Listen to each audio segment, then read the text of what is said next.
Good afternoon on this very cold, below freezing 02/14/22, Valentine's Day. Reading an essay written by Walt Zolotow, ZLOTOW, at hotmail.com, noting that the Afghan economy has crashed since the Taliban took over, and 40 million people face starvation. And our administration, the United States of America, we the people, holding back $7 billion in Afghan funds in our accounts, essentially represents the entire Afghan account as I understand it. And rather than releasing those funds forthwith, they won fair and square as wars go. Instead of showing ourselves as poor losers, because that's how we look to the world. Intending still to destabilize that government, when what we need there is a stable government. Taliban is the best there is at this time. Support that government and let the Afghan people get on with their own process. 20 years of women's rights there. Women aren't done there.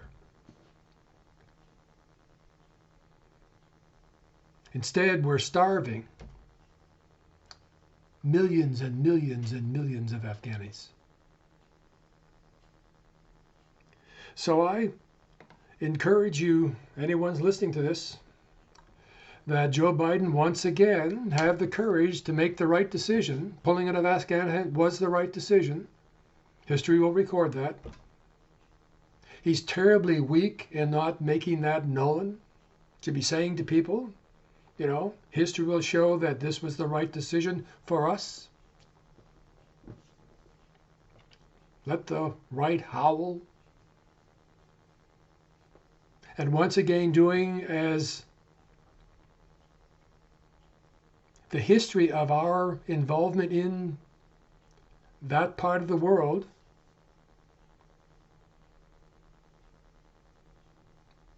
that not only with regard to Afghanistan do we take this magnanimous position as Churchill encouraged us to be in victory,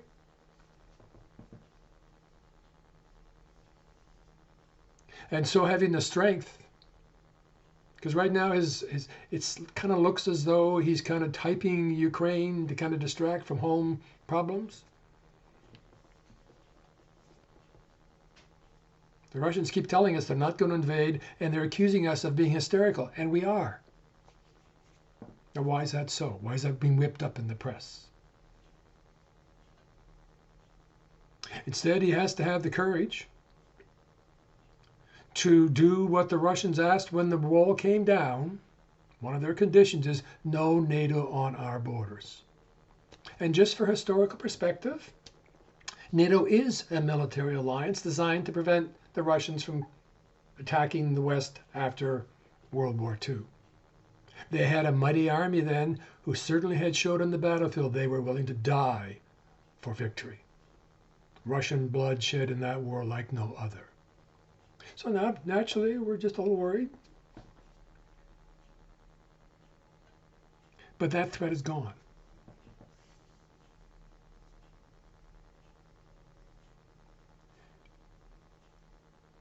To understand that what Putin is asking for is what the Russian people have been asking for since the wall came down. In essence, a buffer zone. We keep forgetting that we invaded them 3 times or so in the last couple of centuries. So, you know, we get it. And of course, a reasonable approach would be for the next 20 years or so, no NATO in Ukraine, that sort of thing. Give everything a time to tamp down. And meanwhile, Ukraine pursues its path that it we bumped them off a few years ago back onto democracy, and they work the deals they work with whomever they want to work. But the idea is no NATO presence on their soil. Deal. Now, are people going to howl about that? But history will show Biden right. I would say Joe Biden's major mistake so far is he's coming across as weak and not really attending to his base. Rather than defending the rightness of the withdrawal from Afghanistan, a war we should never have been in. Rather than asserting that. Yes, the right's going to howl. Let them.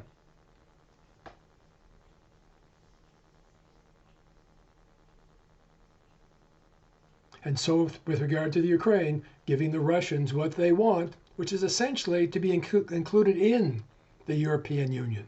That was their hope when the wall came down. They'd all just become one big Europe. That's the language they used. Instead, we kind of recreated the Cold War all over again for reasons that perhaps we should kind of wonder why, how, what's going on. The point being is that with regard to the decisions we make, there's a moral implication. And a big moral implication with regard to Afghanistan is giving the Afghan people what they earned. They fought the war, they won. Their side won. And getting behind them, like we did with enemies in previous times. You know, we weren't exactly friendly with the Nazis, didn't like what they did, but nevertheless, you know, when we took over Germany, we worked with them. No different.